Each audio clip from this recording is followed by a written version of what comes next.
human beings are people of faith.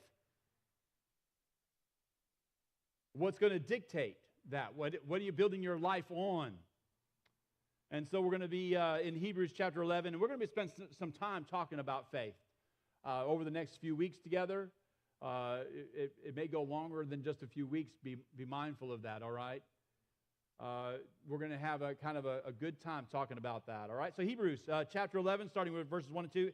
And I'm going to be reading out of the Revised Standard Version today. The Revised Standard Version, it's a little truer to the Greek, and that's important for us today.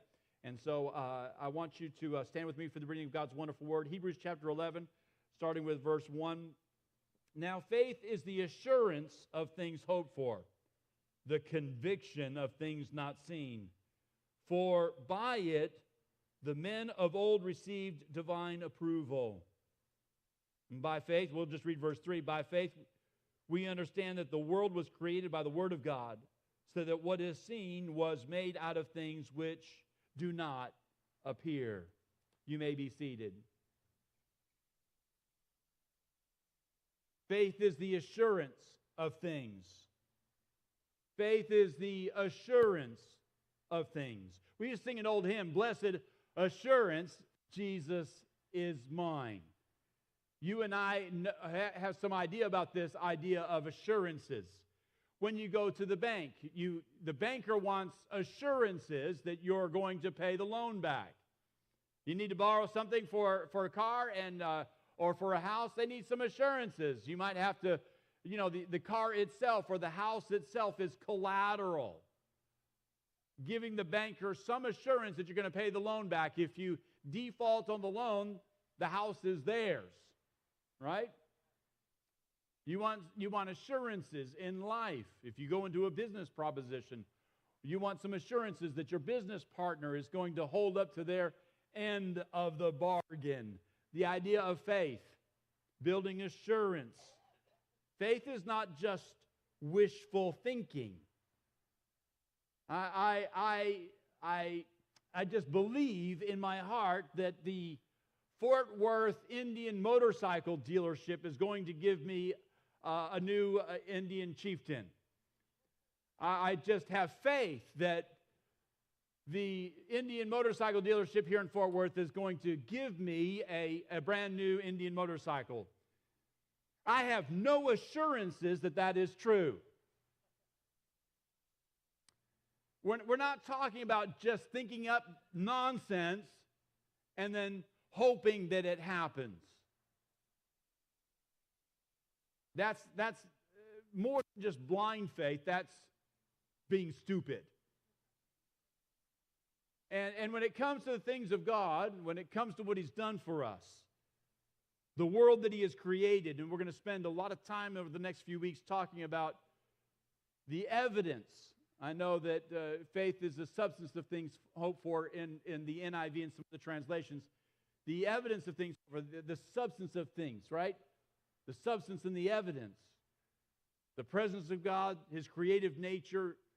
There is evidence, and it has substance to it. We're going to be talking about that over the next few weeks. But the Greek word for assurance conveys the idea of a firm foundation, a reality that undergirds our hope. The idea, again, that we have assurance. Faith gives us assurance. It conveys the idea of a firm foundation. Again, humanity.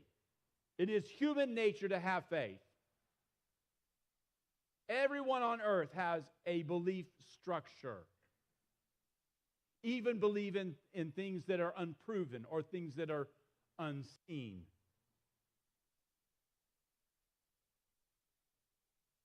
I just ask you, what does your faith compel you to do? What are you building your faith on? Humanism? Communism? Atheism? Well, I have no religion. I'm an atheist. That's a religion. It takes faith to make that kind of statement. You can't prove atheism. As a matter of fact, you have a harder time proving that there isn't a God than I have proving that there is. I don't believe that that's true. We've begun to talk in terms of, in our culture, we have, well, that's my truth.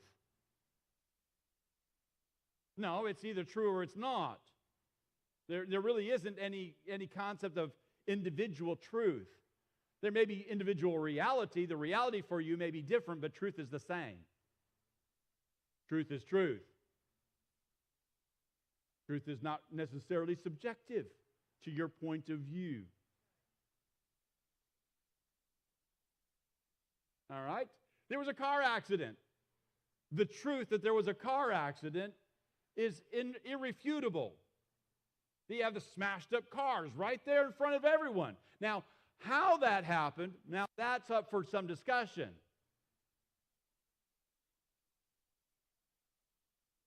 At some point, we have to understand that there is the car accident. I don't want to use that, it's a bad illustration, but the idea that there is a God who created all that is, I would like to say that that's irrefutable.